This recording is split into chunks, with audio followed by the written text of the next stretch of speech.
Write down.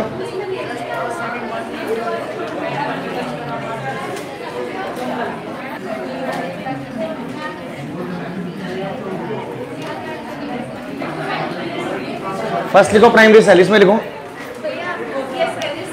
दो sales in which redox reaction occur, those cells in which redox reaction occurs only once,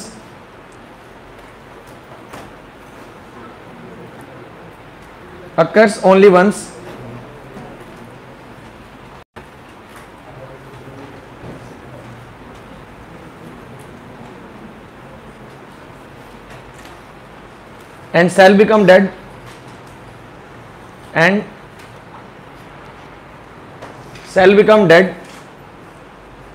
after some time. Cell become dead, dead after some time, and cannot be used again,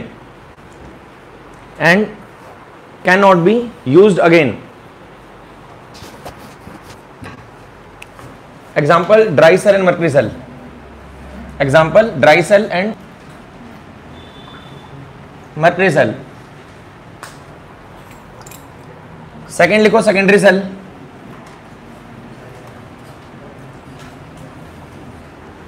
secondary में लिखो those sales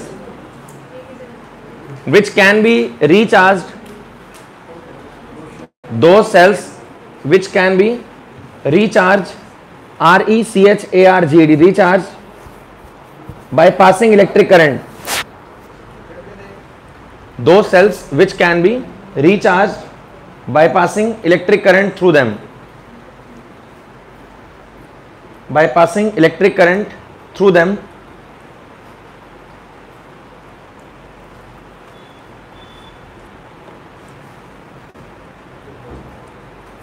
and can be used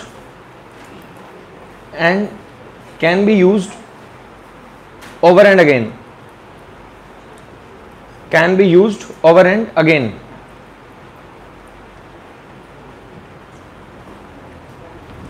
next लिखो fuel cell. इसका example लिख लो, एक बार example लिख लो। लेड स्टोरेज बैटरी,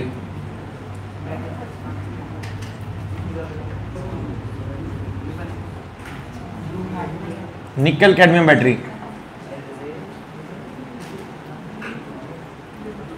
नेक्स्ट लिखो fuel cell.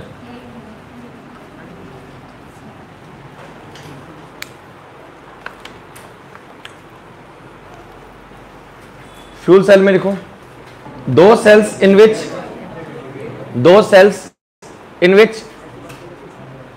Energy produced,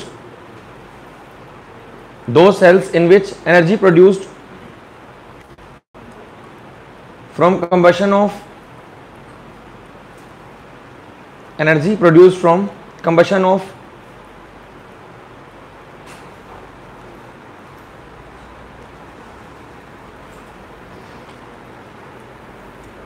fuel like energy produced from combustion of fuel like H2, CH4. Fuel like H2, CH4 is directly converted into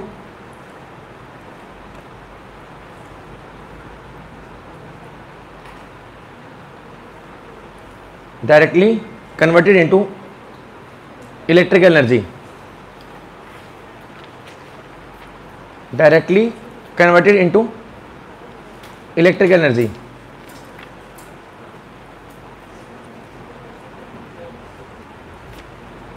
Full stop.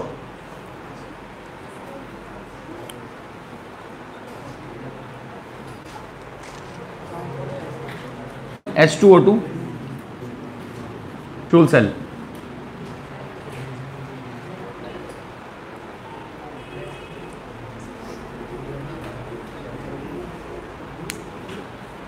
लिख लिया?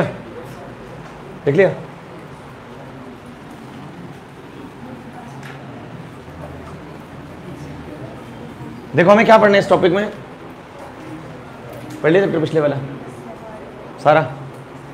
सबने पढ़ लिया पहले वाला चैप्टर? आसान लगा मुश्किल लगा? इजी है ना। तो पहले करना क्या इसमें, आपका टॉपिक क्या है, कमर्शियल सेल। कमर्शियल सेल क्या होता है, व्हाट इज कमर्शियल सेल? जो कमर्शियल यूज के अंदर किसी ना किसी काम में आते हो। जैसे छोटा सेल आपकी घड़ी के अंदर डलने वाला, एक डलता है एक छोटा सेल, क्या बोलते हैं उसको, बटन सेल बोलते हैं उसको। जो घड़ी में डलता है बटन साइज का स्मॉल सेल, उसको बोलते हैं बटन सेल, या उसको बोलते हैं मर्क्यूरी सेल। ऐसे ही मेरे माइक में लगा हुआ है, ये लगा हुआ माइक के अंदर, ये वाला सेल, ये भी कमर्शियल है। और आपकी स्कूटी के अंदर एक बैटरी लगी हुई है, that is a rechargeable battery और नॉन रिचार्जेबल। रेगुलर रिचार्ज होती रहती है वो, जैसे आप स्कूटी चलाते हो उससे करंट बनता है, पता आपको रिचार्ज होती है, वो होती है रिचार्ज। घर में इन्वर्टर की बैटरी है वो भी रिचार्ज होती है, गाड़ी की बैटरी है वो भी धीरे धीरे रिचार्ज होती है, ये नहीं कि खत्म हो जाएगी वो, उसकी लाइफ होती है 2 साल 2.5 साल 3 साल। जैसे इन्वर्टर की बैटरी है डेली चार्ज होती है, ये भी 2 साल 3 साल निकाल जाती है आराम से, 5 साल भी निकाल जाती है, 6 भी निकाल जाती है, अच्छी क्वालिटी की हो तो। Luminous, very good. तो हमारे पास जो सेल होते हैं वो 3 तरह के होते हैं, सेल या बैटरी। एक होती है primary cell, one is primary, एक सेकेंडरी और एक फ्यूल सेल। आपको इनकी सेल रिएक्शन याद करनी है और कुछ नहीं करना, एग्जाम में आता है यहां से क्वेश्चन। प्राइमरी सेल, एक सेकेंडरी सेल और एक फ्यूल सेल। तो पहले प्राइमरी सेल क्या होते हैं, वो सेल जो हमारे रिचार्ज नहीं होते उनको बोलते हैं primary cell, which are non rechargeable. Example non rechargeable का ड्राई सेल, जो नॉर्मल 7-8 रुपए का सेल आता है एवररेडी का, जो पहले मैं इसमें लगाया करता था, हर दिन खत्म होता तो मैंने रिचार्जेबल यूज करना शुरू कर दिया। ये रिचार्जेबल है ये वाला, मतलब ड्राई सेल भी अब रिचार्जेबल आने लगे। जो अपना आता है 10 रुपए का सेल एवररेडी का, वो होता है नॉन रिचार्जेबल, जो पहले मैं लगाता था, हर रोज चेंज करता था हर 1 घंटे के बाद। ये वाला अब चल जाता है आराम से, दोबारा चार्ज हो जाता है। वो आता है 7 रुपए का, ये आते हैं 550 रुपए के, लेकिन ये कि ये चल जाएंगे अब। हाँ जी, 10 का हो गया क्या? अच्छा, नहीं बल्क में मैं लेता था 7 का पड़ता था मेरे को, तो वो 7 रुपए वाला क्या था, नॉन रिचार्जेबल। अभी हम पढ़ेंगे कोई भी सेल रिचार्ज क्यों हो सकता है, कोई भी सेल रिचार्ज होता किस लिए, अभी आगे पढ़ेंगे। तो प्राइमरी सेल का मतलब which are non rechargeable, non rechargeable. Secondary cell का मतलब which can be recharge again over and again, these are rechargeable cell. Example, गाड़ी की बैटरी, इन्वर्टर की बैटरी, आपके फोन की बैटरी, लिथियम आयन बैटरी। हमारे फोन की जो बैटरी है वो लिथियम आयन बैटरी होती है। पुराने जिनके फोन थे निकलती थी बाहर, नोकिया वाले में, याद है, उसके ऊपर लिखा होता था Li पॉजिटिव आयन बैटरी। देखा कभी लिखा हुआ, कभी देखा होगा किसी ने, उसके ऊपर लिखा होता है। कभी कोई घर पुराना फोन पड़ा होगा तो चेक करना, lithium ion battery, lithium ion battery. या इसमें आती है लेड स्टोरेज बैटरी, या निकेल कैडमियम बैटरी। नमस्ते। उसके बाद फ्यूल सेल क्या होता है, what is fuel cell? What is fuel cell, नाम से मतलब व्हाट इज फ्यूल सेल, सन ने डिफाइन फ्यूल सेल। जितना फ्यूल डालते रहो उतना वो जल के एनर्जी देता रहेगा आपको। मतलब ये तो वो हो गए जो अपने अंदर केमिकल स्टोर करते हैं मुस्कान, इसके अंदर भी केमिकल है। इसके अंदर जो केमिकल है वो रिएक्शन को रिवर्स नहीं कर पाते, so we call it non rechargeable. इसमें जो केमिकल है उनकी रिएक्शन रिवर्सिबल हो पाती है। जैसे आप इस सेल को सप्लाई में जोड़ दोगे, जब करंट दोगे ना, जैसे मैंने ये सेल लगाया हुआ है, जब मैं इसको सप्लाई दूंगा तो सेल रिएक्शन रिवर्स हो जाएगी, इसकी टर्मिनल रिवर्स हो जाएंगे। आप ये पढ़ेंगे इसके बारे में आगे भी हम। तो अगर करंट देने पर सेल की रिएक्शन रिवर्स हो जाए तो उसको बोलते हैं रिचार्जेबल, और अगर सेल रिएक्शन रिवर्स नहीं होती तो बोलते हैं नॉन रिचार्जेबल।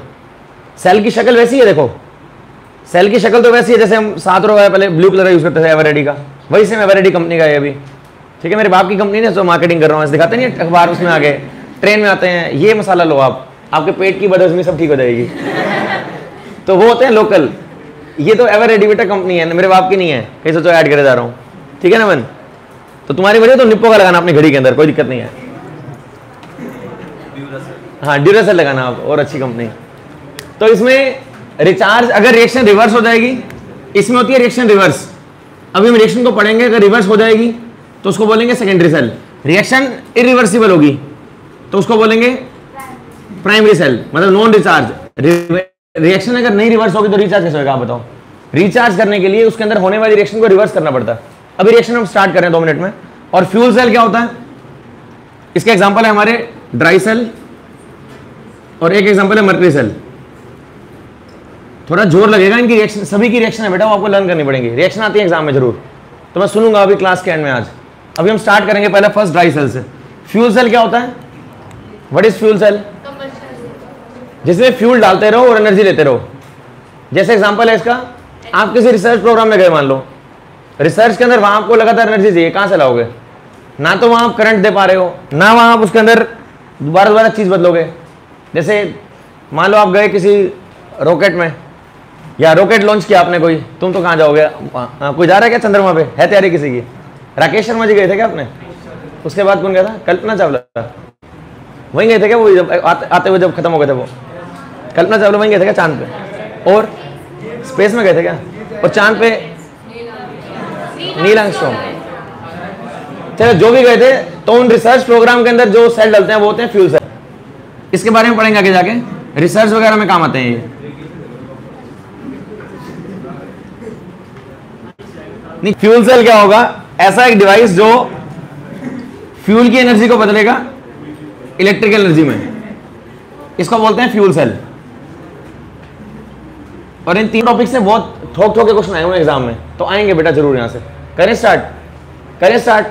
प्राइमरी सेल जो रिचार्ज नहीं होता, सेकेंडरी जो रिचार्ज हो सकता है, और फ्यूल सेल का मतलब वो सेल जो फ्यूल की एनर्जी को केमिकल में बदलता है, सॉरी इलेक्ट्रिकल में बदलेगा, उसको बोलते हैं फ्यूल सेल। तो पहले हम स्टार्ट करते हैं फर्स्ट टॉपिक से, दैट इज ड्राई सेल। एक एक करके सबको पढ़ना पाए। सिलेबस में ये भी है, ये भी है, ये नहीं है हमारे सिलेबस में। लिथियम, लेड स्टोरेज, निकल, कैडमियम, सिलेबस मतलब ये प्लस 2 में है ही नहीं, वैसे पहले भी नहीं था। और एक ये पढ़ना है अपने को। तो ये 1 2 3 4 5 पांचों सेल एग्जाम में आते हैं, जरूरी है। नहीं, कभी कोई पांचों इंपॉर्टेंट है मतलब। और मैक्सिमम रेटिंग है लेड स्टोरेज की, 5 स्टार रेटिंग इसकी है। लेड स्टोरेज आएगा एग्जाम में, श्योर है ये। करें स्टार्ट, लिखो फिर फर्स्ट हेडिंग ड्राई सेल।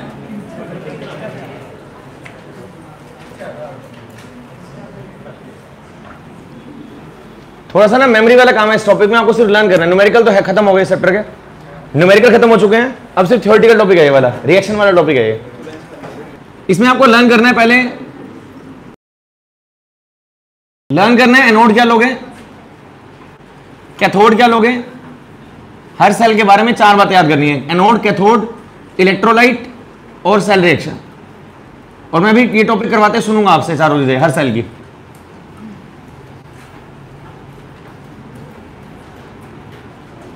सबसे पहले ड्राई सेल बनता किससे है? ड्राई सेल के अंदर बाहर एक कार्डबोर्ड कवर होता है, पता सबको? बाहर एक कार्डबोर्ड कवर होता है। चार्जिंग सुन लेते रहो, हीरो चार्जिंग लगा दे। बाहर एक कार्डबोर्ड कवर, उस कार्डबोर्ड कवर के अंदर होती है एक जिंक की शीट। यहां पर होती है एक जिंक शीट, ब्लू कलर दिखा रहा हूं मैं ये वाली। ये क्या है? Zinc sheet, made of zinc. This is zinc. और ये क्या है? बाहर एक कार्डबोर्ड शीट।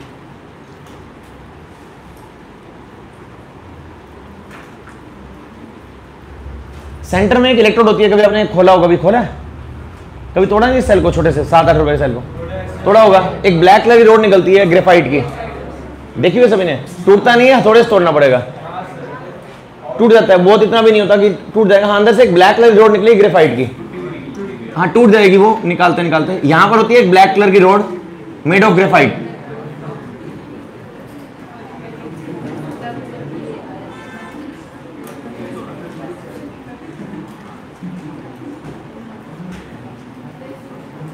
ये ग्रेफाइट की रोड है। ये ग्रेफाइट इज कार्बन। जिंक को बोलते हैं एनोड, जिंक एनोड। और ये जो ग्रेफाइट रोड है, it is made up of cathode, इसको बोलते हैं cathode. Graphite road that is cathode. Graphite carbon है, पता सभी को। इसके चारों ओर एक पोरस पेपर होता है, यहां पर होता है एक porous paper, porous paper separator. इसके अंदर यहां पर क्या होता है? Carbon plus MnO2।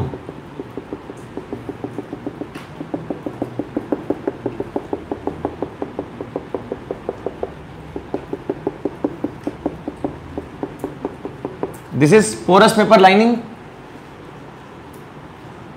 इस पोरस पेपर की लाइनिंग के अंदर यहां पर क्या भरा होता है? केमिकल।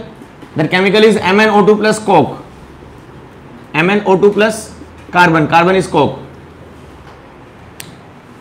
मैं भी सुनूंगा, ये लिख बाद में लेना 5 मिनट बाद। मैडम प्लीज सुन लो। और पोरस पेपर लाइनिंग के बाहर यहां पर एक सब्सटेंस होता है electrolyte, that is zinc chloride plus manganese chloride, sorry manganese MnCl2। ये तो ले लिया हमने, मैंने सॉरी। यहां पर है एक पेस्ट होती है, मॉइस्ट पेस्ट बोल दो, paste of zinc chloride plus ammonium chloride. सुनो क्या टॉपिक है ये। सबसे पहले आपको बताना है कि ये जो ड्राई सेल है हमारा, जो सिंपल 10 रुपए का आता है एवर रेडी का, कभी तोड़ के देखना, दिख जाएगा सब कुछ आपको। अभी क्वेश्चन ये बनता है कि हमने जिंक की क्यों लिया, ये कार्बन की क्यों ली, अभी पढ़ेंगे इसके बारे में। सबसे पहले एनोड किसको बनाएंगे हम, जिंक को। एनोड क्या होती है, जिंक। कैथोड क्या होती है इसके अंदर, ये सुनूंगा आपसे 2 दिन बाद, ये होती है carbon, graphite. Graphite road is made cathode. Electrolyte क्या होता है इसके अंदर, MnO2 और कार्बन, और साथ में अमोनियम क्लोराइड और zinc chloride, NH4Cl plus ZnCl2। और सेल रिएक्शन क्या होती है, सभी को पता है एनोड पे क्या होता है, बताया हुआ है, एनऑक्स रेड कैट बताया हुआ है। एनोड ऑक्सीडेशन, रिडक्शन क्या होती है कैथोड पे। तो पहले एनोड पे क्या होगा, oxidation. Oxidation means loss of electron, इसका मतलब लॉस ऑफ इलेक्ट्रॉन। तो पहले जिंक क्या करेगा, इलेक्ट्रॉन लॉस करेगा और क्या बनाएगा, Zn form zinc 2 positive ion plus 2 electron. ध्यान रहेगा, ध्यान रहेगा। एक बार दोबारा सुन लो। इसके बाहर एक कार्डबोर्ड कवर है, ऊपर एक कैप होती है इसके ऊपर, यहां पर देखा होगा आपने शायद, दिखता है ना कैप ऊपर एक, ऊपर एक कैप होती है सेल के ऊपर, जो हल्की सी नोब उठी होती है बाहर की तरफ, वो कैप है ऊपर एक। उसके नीचे क्या होती है, कैप के नीचे जब तोड़ोगे तो ग्रेफाइट की रोड, ये ग्रेफाइट रोड, बाहर एक जिंक का कंटेनर ब्लू कलर का ये वाला, उस ब्लू वाले के बाहर एक कार्डबोर्ड शीट होती है। ये क्लियर। अंदर ये कार्बन क्या होता है, यहां पर एक पोरस लाइनिंग है पेपर की, यहां एक पोरस पेपर है, इसके अंदर कोक होता है, कोक, पाउडर कोक होता है। कोक का काम क्या होता है, पाउडर कोक क्या करेगा, पाउडर कोक क्या करेगा, आज से पहले सुना नहीं पाउडर कोक कब डालते हैं, जो आयंस की मोबिलिटी को, फ्लो को कंट्रोल करेगा। मतलब ऐसा ना हो कि एकदम से सेल डालें हम और सेल के स्टार्ट होते सारे आयन मिक्स हो जाएं। हम क्या चाहते हैं कि सेल कुछ चले, 2 महीना 3 महीने चले हमारा सेल। घड़ी में आप सेल डालते हो बेटा, चलता है 1-2 महीने, 2 महीने चलता है ना सेल। वो उसका रीजन क्या है कि जो अंदर कार्बन डाला है, उस कार्बन को बोलते हैं जो इलेक्ट्रोलाइट्स के फ्लो को कंट्रोल करेगा। जो यहाँ आयन मूव करेंगे ना, अभी सेल रिएक्शन में पढ़ोगे आप, तो उसके अंदर ये जिंक ये मूव करेगा MnO2। तो कोक जो है ना, ये पाउडर कोक, ये MnO2 की रिएक्शन जो यहाँ पेस्ट से होगी, यहाँ एक पेस्ट है बेटा इसके अंदर, ZnCl2 और NH4Cl की, यहाँ पर एक पेस्ट होती है जिंक क्लोराइड और अमोनियम क्लोराइड की। तो MnO2 यहाँ से बाहर आएगा और इसे रिएक्ट करेगा। तो इसकी रिएक्शन के रेट को कंट्रोल करने के लिए डालते हैं पाउडर फॉर्म में कोक को, ताकि वो एकदम से रिएक्ट ना करे। बात समझ रहे हो। और इसको लेना पड़ता है, पेस्ट लेनी पड़ती है इसकी मॉइस्ट, ताकि आयन मूव तो करे कम से कम। अगर आप सॉलिड लोगे तो मूव करेगा, अगर आप सॉलिड लोगे फिर तो मूव नहीं करेगा ना। तो एक मॉइस्ट पेस्ट लेनी पड़ती है ताकि वो मूव कर सके आयन। तो रिएक्शन क्या बनती है इसके अंदर, रेड कैथोड, कैथोड पे क्या होता है, red cat, reduction takes place. Reduction means gain of electron, reduction means gain of electron. तो यहां से MnO2 manganese oxide react with ammonium ion and gain electron. It form, यहां से बनता है Mn2O3 plus NH3 plus H2O। दोनों reaction की overall क्या बनेगी, मतलब यहां से MnO2 बाहर निकला, जो इस जगह MnO2 था बेटा वो बाहर निकलेगा और बाहर आकर रिएक्ट करेगा वो अमोनियम आयन से। यहां पर प्रेजेंट है अमोनियम आयन। अमोनियम आयन से रिएक्ट करने के बाद क्या बनाएगा वो, अमोनियम से मिलेगा, अमोनियम से मिलके अमोनिया गैस बाहर निकलेगी, अमोनिया गैस बाहर निकलती है प्लस Mn2O3। दोनों को जोड़ के क्या बनेगा ओवरऑल रिएक्शन, दोनों को जोड़ दो क्या बनेगा। एक रिएक्शन है Zn gives Zn2 plus 2 electron, और सेकंड है MnO2 undergo reduction with the help of ammonium ion, ammonium ion plus gain electron, it form Mn2O3 plus NH3 plus H2O। दोनों को ऐड करो क्या बनेगा ओवरऑल रिएक्शन, ये 2 electron cut जाएंगे इससे, ओवरऑल क्या बनेगा Zn plus MnO2 plus NH4 positive it form Mn2O3 plus NH3 plus H2O plus Zn2 positive. ये बनेगी इसकी ओवरऑल रिएक्शन।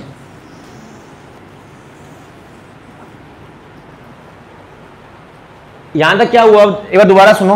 पहले तो जिंक ने क्या किया, इलेक्ट्रॉन लॉस किए। ये क्लियर सबको, ये रिएक्शन क्लियर। मैंने पहले ही कहा इस टॉपिक में सारा कुछ याद करने का है।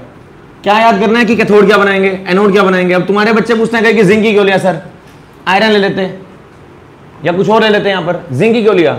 आपको इस सेल की वोल्टेज क्या चाहिए होती है, जो सेल में लगा रखा है मैंने, सेल की वोल्टेज क्या होती है? ई नोट सेल कितनी होती है इसकी? 9 वोल्ट। ये सेल 1.2 वोल्ट, 1.3 वोल्ट या 1.5 वोल्ट। इसके ऊपर लिखा होगा। 9 कहां से आ गया बेटा? मैंने तो कभी सुना 9 वोल्ट। कोई नया आया क्या मार्केट में? इस सेल की वोल्टेज होती है 1.2 volt. Rechargeable cell 1.2 volt, standard charging 16 घंटे एट 60 मिली एम्पियर। इसकी वोल्टेज है 1.2 वोल्ट। अमन बाबू, ये 1.2 वोल्ट लाने के लिए ई नोट सेल कैसे बनेगा बताना। आप सबको पता है ई नोट सेल का एक फॉर्मूला होता है, ई नोट राइट माइनस लेफ्ट। पता है स्ट्रेसी आपको? ई नोट राइट और लेफ्ट को मिला के वैल्यू कितनी आनी चाहिए? 1.2। अब जिंक आप सभी को पता है हर एक का एक पोटेंशियल होता है, हर किसी का, जानते हो। अब यहां पर अगर आप जिंक और इसकी जगह सोचो कि मैं सिल्वर लगा दूं या गोल्ड लगा दूं और महंगा सेल बना दूं या कुछ और ले लूं, आयरन ले लूं, बेटा ये दोनों इसलिए लिए गए ताकि इन दोनों की मिला के नेट वोल्टेज जो हमारी रिक्वायरमेंट है ना बनती है वो ई नोट सेल। अगर आप कुछ बदल दोगे, इसकी जगह सामान बदल दोगे तो वैल्यू कुछ और निकलेगी वहां से। तो हमारी जो रिक्वायरमेंट है, जो स्टैंडर्ड रिक्वायरमेंट होती है इस स्पीकर की या घड़ी के अंदर जो एनर्जी चाहिए, इलेक्ट्रिकल एनर्जी, वो इस सेल की सफिशिएंट होती है हमारी 1.2 वोल्ट। इस वजह से ये दोनों सुटेबल सब्सटेंस है। ये नहीं कि उन्होंने यूं ही आए अंधे हो गए लगा दिया जिंक और कार्बन। अरे सारे ट्रायल लिए होंगे उन्होंने, आयरन भी लगाया होगा, जिंक भी लगाया होगा, कॉपर भी लगाया होगा, लेकिन जहां डिजायर वोल्टेज मिली उसको फाइनलाइज कर दिया और स्टैंडर्डाइज कर दिया। फिर हर कंपनी जो मर्जी हो, चाहे जो मर्जी बना रही होगी, तो उसको लगाना यही पड़ेगा जिंक और कार्बन, क्योंकि उनको वोल्टेज तो फिक्स करनी है ना। बात समझ रहे हो मेरी? जितनी वोल्टेज की वैल्यू चाहिए बेटा वो डिपेंड करती है दोनों के ऊपर कि आप कैथोड पे क्या करोगे और एनोड पे क्या करोगे। तो इसलिए फिक्स किया जिंक और कार्बन। तो पहला स्टेप क्या हुआ, एनोड पे क्या होगा? Oxidation. Define oxidation, loss of electron. सबसे पहले जो जिंक का कंटेनर है ये वाला, इसका होगा ऑक्सीडेशन। ये जो बाहर ब्लू कलर की पट्टी दिख रही है ये, इसका होगा ऑक्सीडेशन। तो जिंक पे क्या बनेगा? Zn2 positive plus 2 electron. Electron loss करेगा। जो जिंक इलेक्ट्रॉन लॉस करेगा तो साथ साथ क्या होगा? Reduction, gain of electron. वो कौन करेगा? यहां पर मैग्नीज ऑक्साइड है बेटा, ये क्या करेगा? जाके रिएक्ट करेगा इस NH4Cl से। अभी इसका फंक्शन पढ़ेंगे 2 मिनट को। इससे रिएक्ट करेगा NH4Cl में से अमोनियम आयन रिएक्ट करेंगे MnO2 से और क्या बना देंगे? इट मेक Mn की स्टेट निकालना कितनी है इसके अंदर? एक्स मान के निकालो कितनी है? Mn की स्टेट कितनी है युवराज आप बताओ? इस कंपाउंड में Mn की स्टेट कितनी है? +4 आती है निकालनी। अरे ऑक्सीजन की -2 होती है बाबू, 2 × 2 4। एक्स मान के निकालो, x -4 0, x आ गया +4। तो Mn की स्टेट +4 और रिड्यूस होकर क्या बन जाएगी यहां पर? यहां x मान के निकालो +3, 2 × x 2x, 2 × 3 6, x आ जाएगा +3। तो Mn की स्टेट क्या आ गई? +3। इसको बोलते हैं रिडक्शन। +4 से +3 होना बोलेंगे रिडक्शन, हो गया रिड्यूस। और दोनों को जब ऐड किया तो ओवरऑल रिएक्शन ये बन गई हमारी। दोनों को जब प्लस किया बेटा तो 2 इलेक्ट्रॉन ये से कट गए, यहां से अमोनिया गैस बाहर निकली और ओवरऑल रिएक्शन क्या बन गई हमारी? Mn2O3 जिंक आयन ये रहे और इधर जिंक, ये MnO2, ये अमोनियम। अब यहां से क्वेश्चन बनता है कि ये जो हमारा ड्राई सेल है, why this dry cell does not give constant voltage throughout its life? Why this dry cell does not give constant voltage throughout its life? कि सेल की जिंदगी अगर 2 महीने की है मान लो, तो वो 2 महीने तक लगातार आपको कांस्टेंट वोल्टेज 1.2 वोल्ट नहीं देगा। ऐसा क्यों? शायद आपको पता होगा, आपके घर में आप लगाते हो सेल जब, तो घड़ी सही चलती है। जब सेल की बारी आती है खत्म होने वाला होता है, जब कुछ दिन पहले, कुछ घंटे पहले क्या होता है? घड़ी सुई स्लो हो जाती है। सुबह 5 बजे थी तो रात की 1 बजे मिलती है आपको। फिर आप सेट करते हो टाइम, दोबारा चलने लगती है अगले आधे 1 घंटे तक, फिर सही चलती है, फिर दोबारा वो गलत टाइम शो करती है। या तुम अमीर लोग हो, खत्म होते ही चेंज कर देते हो उसी टाइम। कभी किसी ने किया होगा शायद कि मैंने सेल अभी डाला था यार, 15 दिन हुए हैं, अभी कैसे टाइम खराब हो गया, सेल खत्म हो गया। नहीं करते क्या तुम? ये सोचो 10 रुपए का सेल है बदल दो। नहीं, हमारे घर तो ऐसे करते हैं, एक बार सेल खत्म होता है तो सोचते हैं कि अभी डाला था यार 10 दिन पहले, खत्म कैसे हो गया? टाइम सेट कर, अरे खड़ो टाइम सेट कर। तो फिर टाइम सेट करता हूं मैं, मान लो मैंने बजा दी उसकी 1 बजा दी मान लो, फिर दोबारा शाम को 5 बजे तक क्या होगा, 1 बजे चल रही है सही, 2 बजे से सही चलेगी, हम कहीं इधर उधर होंगे तो साला वो भी नौटंकी कर जाएगी। जब आगे 5 बजे देखेंगे तो भाई साहब वो 3:30 बजे के बैठी होगी। होता है ऐसा? तो हुआ कभी ऐसा? तो मतलब सेल कांस्टेंट वोल्टेज नहीं दे रहा, नहीं हुआ ऐसा कभी? तो बड़े लोगों भाई हुए प्रांशु कभी? होता होगा। अरे तुम्हारी रिस्ट वॉच में होता होगा भाई, तुम टाइम सेट करते हो घड़ी के अंदर वो अपना नोब से, कौन जाता है सेल बदलवाने? चलो ये तो तुम मुंह उठाते हो बदल देते हो 10 रुपए सेल, घड़ी का तो हम नौटंकी करते ही हैं, महीना 2 महीना तो यूं ही भी जाते हैं, सेल डलवाना है सेल डलवाना है। एक खुद डाल लेते हो खोल के, डाल लेते हो क्या खुद ही? सेल पड़े होते हैं घर में वो बटन सेल? नहीं, आम घरों में नहीं होते, मतलब 10 में से 8 घरों में नहीं होंगे, 10 में से 8 घरों में रिस्ट वॉच वाले सेल नहीं होंगे शायद, मर्करी सेल। किसी खिलौने में से निकाल के बदलो तो अलग बात है, वैसे नहीं होंगे। तो वो क्या करेगा, तुम्हारा टाइम खराब होगा, वो खोल के सेट कर दोगे, फिर दोबारा चलाओगे, कहीं जाओगे तो फिर सेट करके ले जाओगे दिखाने के लिए लोगों को, टाइम दिखाती है घड़ी। साला देखोगे नहीं, देखोगे फोन में ही, एक बार तो डाल ही जाओगे ना। तो वो उसमें भी क्या होगा, मर्करी उस सेल में नहीं होगा ऐसा, जो हमारा ये वाला सेल है ना डालते हैं मर्करी सेल, मर्करी सेल के अंदर नहीं होगा ऐसा कि तुम्हारी घड़ी चल पड़ेगी। लेकिन इस सेल में होता है जो यहां डालते हैं बड़े वाला ड्राई सेल। अभी रिएक्शन बताऊंगा उसकी मर्करी सेल में क्यों होता है ऐसा। तो इसमें क्या है, फिलहाल मेरा क्वेश्चन ये है आपसे कि why this cell does not give constant voltage throughout its life, give reason, बताओ। हाँ जी ना, मेरा क्वेश्चन दोबारा सुन लो, why dry cell does not give constant voltage throughout its life. खुशी बताओ। ये ड्राई सेल है, जिंक इसमें एनोड है, कार्बन कैथोड है, रिएक्शन ये हो रही है एनोड पे, ये हो रही है कैथोड पे, याद करनी पड़ेगी, दोनों को मिला के ये रिएक्शन हो रही है, सब कुछ है सामने इसके बारे में। अब इन सारों को देख के बताओ, पहला क्वेश्चन ये कि ड्राई सेल कांस्टेंट वोल्टेज क्यों नहीं देता जिंदगी भर, जब तक चलेगा 2 महीने तक वो। और दूसरा क्वेश्चन, कोई अमोनिया गैस मैंने कभी बाहर निकलती हुई नहीं देखी मेरे पास, मैं रोज ड्राई सेल यूज करता हूं, महीने के अंदर 500 रुपए का यूज करता हूं, मैंने कभी आज तक देखा कि अमोनिया गैस बाहर निकल रही है। तुमने देखा कभी? तो तुम्हारी घड़ी में धुआं निकल रहा हो पीछे से, फिर अमोनिया गैस कहां गई है? क्वेश्चन क्लियर दोनों? पहला क्वेश्चन कांस्टेंट वोल्टेज क्यों देता, उसका reason the overall cell reaction involve ions, overall cell reaction involve ion, दिख रहे हैं आयन सबको, and concentration of ions may change with time. जब हम नर्स इक्वेशन लगाते हैं, नर्स इक्वेशन क्या थी हमारी, E cell equal to E naught cell minus 0.0591 by n log of concentration of product upon reactant. If this concentration change, then this E cell will change. तो मतलब जब भी किसी जिंदगी में किसी भी सेल के अंदर अगर आयंस की कॉन्सेंट्रेशन बदलती है ना, तो वोल्टेज बदलेगी उसकी। लेकिन जो हम ड्राई सेल पढ़ रहे हैं, ड्राई सेल की बात चल रही है, जब बटन सेल की बात करेंगे तो वहां ये रिएक्शन नहीं आएगी, अलग टॉपिक है वो, जस्ट नेक्स्ट कभी स्टार्ट करेंगे। तो इसमें क्या लिख के आना है, because the overall cell reaction, इसको बोलते हैं overall reaction, the overall cell reaction involve ion and concentration of ion will change with time, so dry cell will not give constant voltage। बात समझ आ गई? और दूसरा क्वेश्चन, जो अमोनिया गैस निकली वो कहां गई, या what is the role of this compound, मैंने अभी तक इसको यूज नहीं किया। देखो आप, इसमें मैंने आपको इसका रोल बताया नहीं, जिंक क्लोराइड का, कहां गया ये, इसका रोल क्या है? ये जिंक क्लोराइड इस अमोनिया से रिएक्ट करता है ताकि ये अमोनिया गैस बाहर ना निकले। तो zinc chloride will react with ammonia, मतलब जिंक आयन और क्लोराइड आयन, जिंक क्लोराइड वाला जिंक आयन और chloride ion, it react with ammonia and produce a complex Zn NH3 twice and Cl2। मतलब जब भी आपका सेल खत्म हो जाएगा ना, आप सेल को खोलोगे, कोई आपसे पूछे कि सेल के खत्म होने के बाद सेल के अंदर क्या होगा, आप बोलोगे सेल के अंदर हर वक्त पैदा होने वाली अमोनिया गैस, हर वक्त पैदा होने वाली अमोनिया गैस रिएक्ट करती है जिंक आयन और क्लोराइड आयन से, जिंक आयन और क्लोराइड आयन से मिलकर बनाती है कॉम्प्लेक्स। मानव आप बताओ उसका नाम क्या है, इस कंपाउंड का?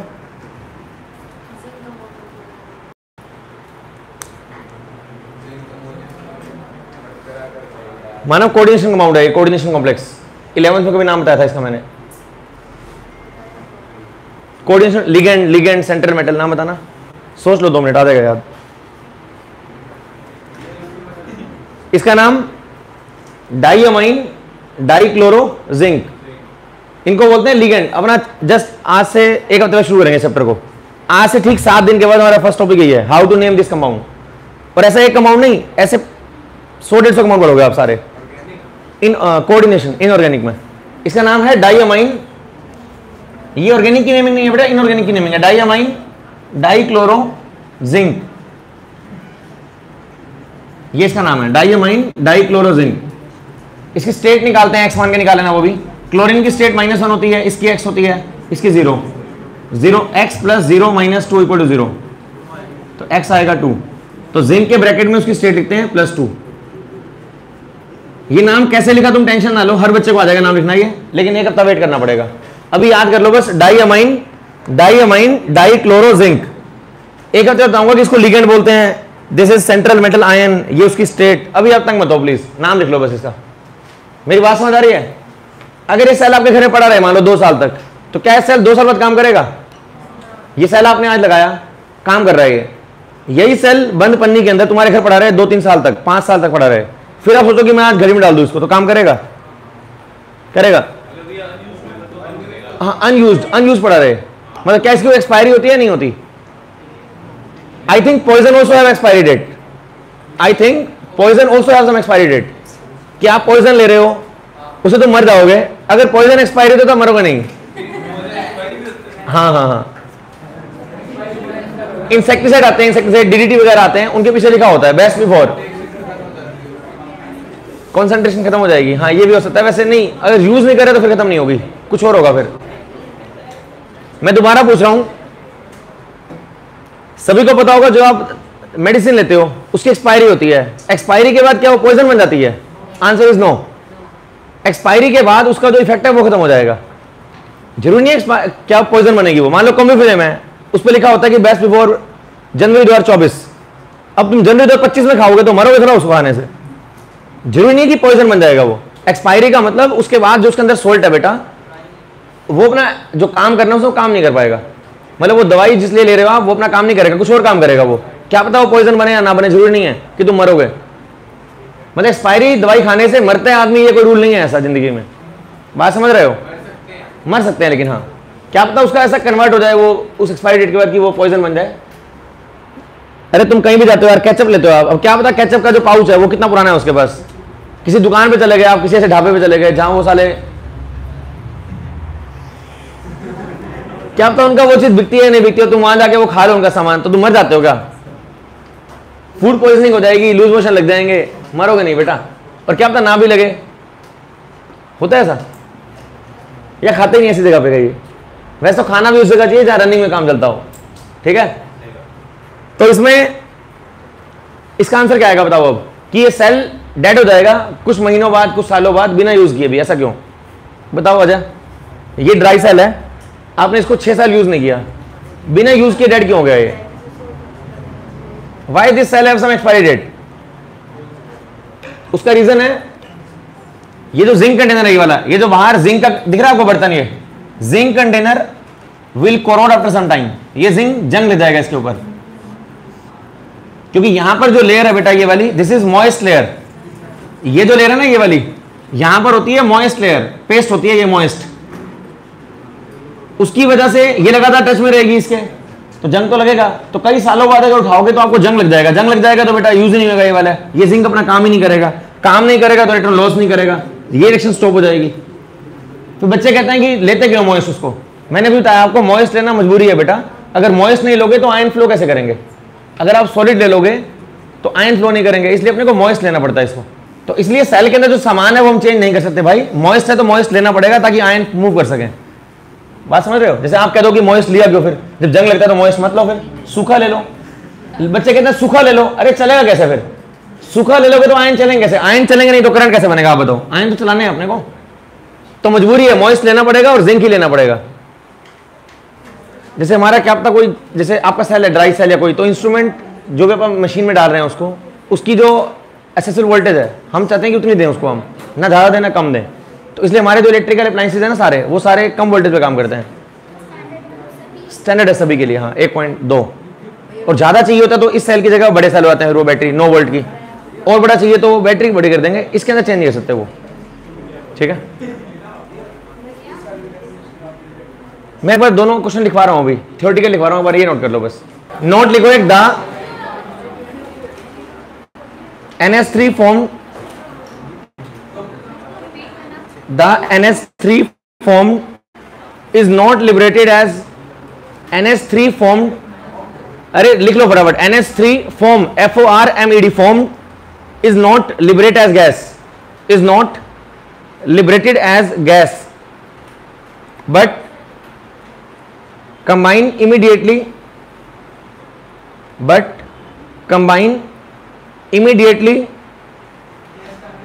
liberated as gas, but combine immediately with Zn2 positive ion and Cl negative ion.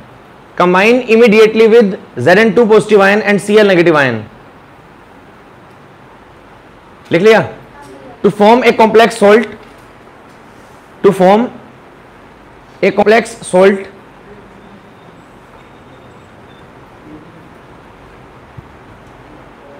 complex salt, ये दो ब्रैकेट में ZnNH3 twice Cl2, ZnNH3 twice Cl2, नाम है इसका डाइअमाइन डाइक्लोरो जिंक। क्वेश्चन लिखो नेक्स्ट। स्टेट के लिए क्वेश्चन लिखो एक, वाई ड्राई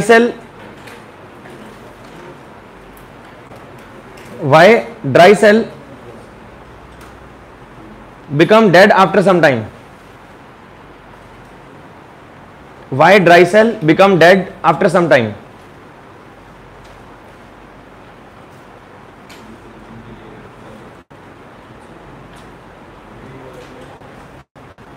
आंसर लिखो। because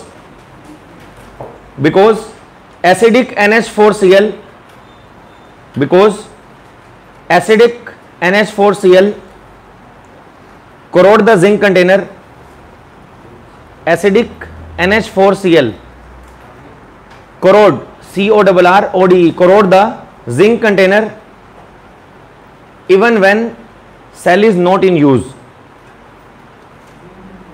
even when cell is not in use.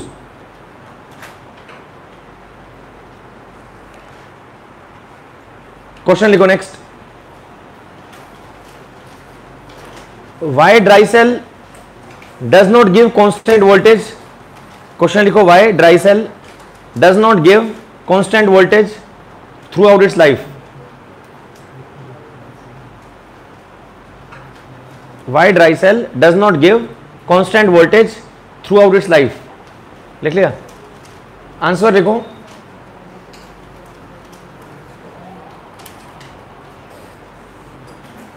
Because in overall cell reaction,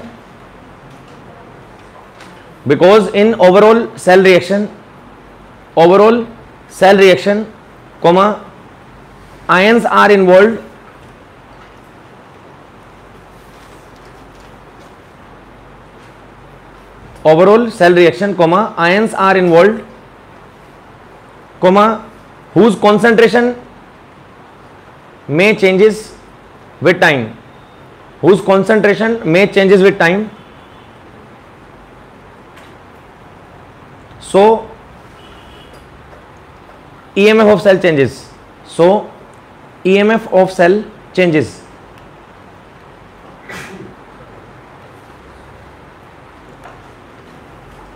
clear है सबको? ये नमन आ जाओ, बोर्ड पे लिखो रिएक्शन।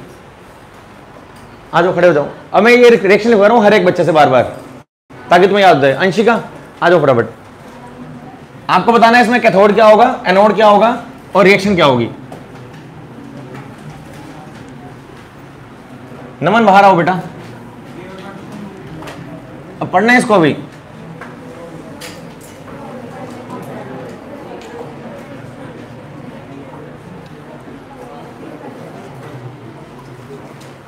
आपको हर सेल के बारे में ये याद करना है, बस ओवरऑल याद नहीं करनी, 3 बातें याद करनी है यार। नमन इसमें एनोड क्या है? जिंक।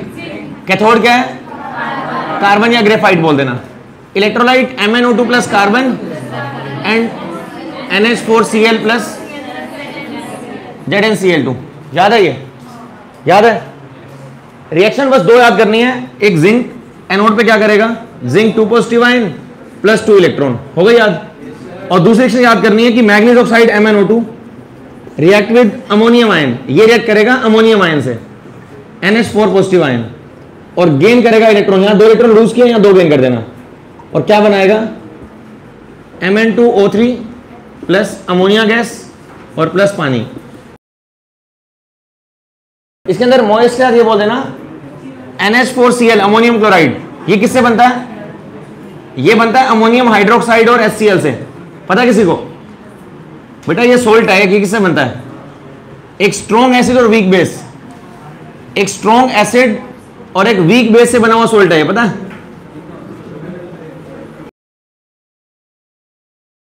खुशी पता है आपको? ये सोल्ट बनता है स्ट्रॉन्ग एसिड और वीक बेस से। तो ओवरऑल नेचर क्या होगा? ओवरऑल नेचर ऑफ सोल्ट क्या होगा? एसिडिक। तो जब बोलोगे ना कि जिंक कोरोड होगा तो क्यों बोलोगे? तो मॉइस्चर रीजन है और एक है ये भी कि ये एसिडिक होता है। ये बात समझ रहे हो?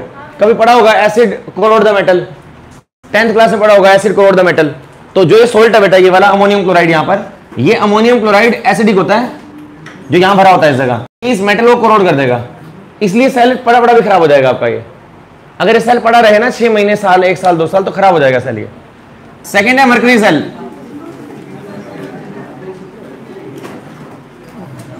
इसको बोलते हैं बटन सेल भी। नेक्स्ट है mercury cell. This is mercury cell. इस मर्करी सेल के अंदर आउटर कवरिंग होती है जिंक कंटेनर। बोलना बंद करना क्लास। फिर से वही 3 बातें। अच्छा तैयार है ना आप? एनोड, फिर से वही एनोड बताना है। एनोड क्या होगा? यही पूछूंगा आपसे। फिर कैथोड क्या होगा? यही पूछूंगा। इलेक्ट्रोलाइट क्या होगा? और यही पूछूंगा सेल रिएक्शन क्या होगी। बस। एनोड किसकी बनाओगे इसमें? जिंक। एनोड जिंक, ग्रेफाइट वही सेम, ग्रेफाइट या कार्बन। याद हो जाएगा? अरे बोल दो, याद हो जाएगा? सबको हो गया याद? पक्का? बीच में एक ये ग्रेफाइट रोड दिखा दी मैंने, ब्लैक कलर की, ये रही। This is graphite road.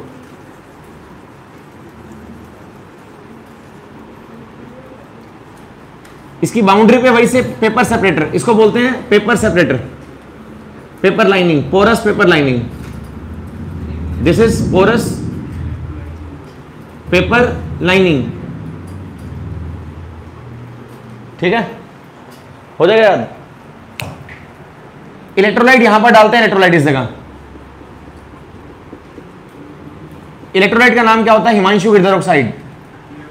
Himanshu Girdhar oxide plus ये खुशी मेरी बेटियां हैं 2, खुशी ऑफ हिमांशु गिरधर। याद रहेगा? दोबारा बोल रहा हूं, ये 2 इलेक्ट्रोलाइट है, हिमांशु गिरधर ऑक्साइड प्लस खुशी ऑफ हिमांशु। याद रहेगा?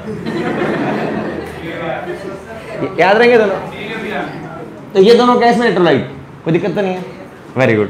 तो ये जो पहले खुशी ऑफ हिमांशु टूट जाएगा, ये खुशी अलग हो जाएगी, ऑफ हिमांशु अलग हो जाएगा। तो पहले 2 आयन बनेंगे, K पॉजिटिव और OH नेगेटिव। ये खुशी अलग हो गई यहां से, जिंदगी से शादी होगी खुशी की। यहां मैंने बेटियों की विदाई कर दी और खुशी हो गई अलग अब। हाँ जी, दोबारा बोल रहा हूं। जिंक क्या है इसके अंदर? तो जिंक यहां पर क्या है? Anode, graphite cathode, electrolyte Himanshu Girdhar oxide और खुशी ऑफ हिमांशु गिरधर। याद रहेगा? सेल रिएक्शन बहुत सिंपल है इसकी। पहला क्या है इसका? At anode. एनोड पे क्या होता है? ऑक्सीडेशन। एनोड पे क्या होगा? ऑक्सीडेशन। इसका मतलब लॉस ऑफ इलेक्ट्रॉन। तो सबसे पहले जिंक आयन Zn रिएक्ट करेगा, खुशी अलग हो गई, OH अलग हो गया। जैसे यहां से KOH छूटेगा, OH यहां पर है बेटा इस जगह, इलेक्ट्रोलाइट यहां पर है इस जगह, HgO प्लस KOH। तो इस जगह से जिंक आयन मिलेगा OH आयन से और क्या बनाएगा?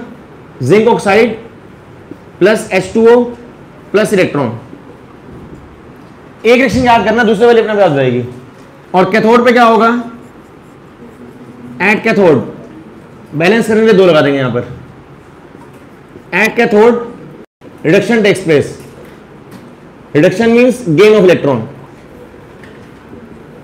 अपन ना अभी 5 सेल पढ़ेंगे अगली क्लास में भी मिलके। 2 आज पढ़ लिए, 2 परसों और 1 अगले दिन ट्यूसडे को।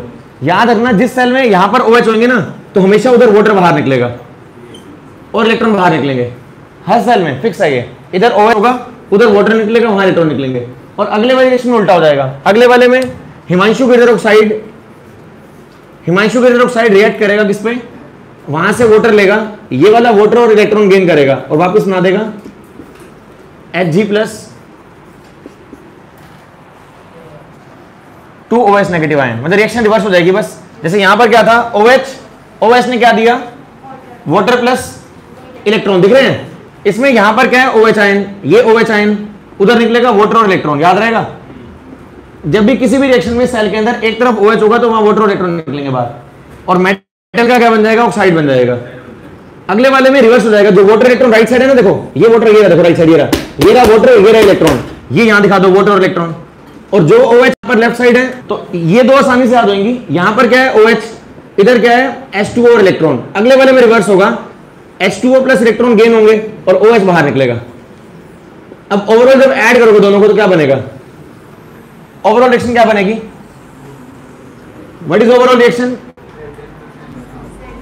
बेटा। ओवरऑल में ये OH इससे कट जाएगा, और ये वाला वाटर लेफ्ट राइट साइड है, ये इस वाटर से कट जाएगा, और ये इलेक्ट्रॉन राइट साइड, ये वाला लेफ्ट साइड कट जाएंगे। तो क्या बचा, Zn plus HgO, it gives ZnO plus Hg।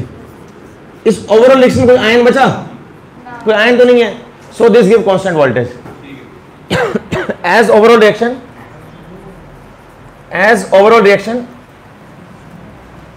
does not involve any ion, does not involve any ion, so ना इसमें उल्टा होगा, मतलब HgO नहीं, इसमें ना ये बनेगा, देखो Zn ये रहा और HgO ये रहा, Zn प्लस HgO, और right side ZnO plus Hg, सिर्फ मर्करी निकलेगा, सिर्फ mercury Hg। So mercury cell gives constant voltage. ये तुम्हारी घड़ी में मिलने वाला छोटे वाला सेल है, बटन सेल।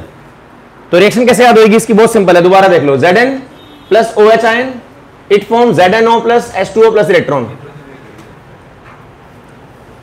ये पहली रिएक्शन याद करनी है। दूसरे वाली उल्टी है बस, HgO यहां पर OH था और यहां वाटर इलेक्ट्रॉन थे, इसमें उल्टा कर देना बस, वाटर इलेक्ट्रॉन लेफ्ट में आ जाएंगे, ये दोनों लेफ्ट में आ गए, और OH आ जाएगा राइट में। बस दोनों को ऐड कर लेना, ऐड करने पे ये इससे कटेगा, ये इससे कटेगा, ये इससे कटेगा, कर लोगे याद। देखो दोबारा सुन लो। सबसे पहले आयुष, एक तो जिंक है, ठीक है। जिंक क्या करेगा, OH आयन से क्या बनाएगा, ये KOH टूटेगा पहले, यहां से टूटने पर निकलेंगे OH आयन।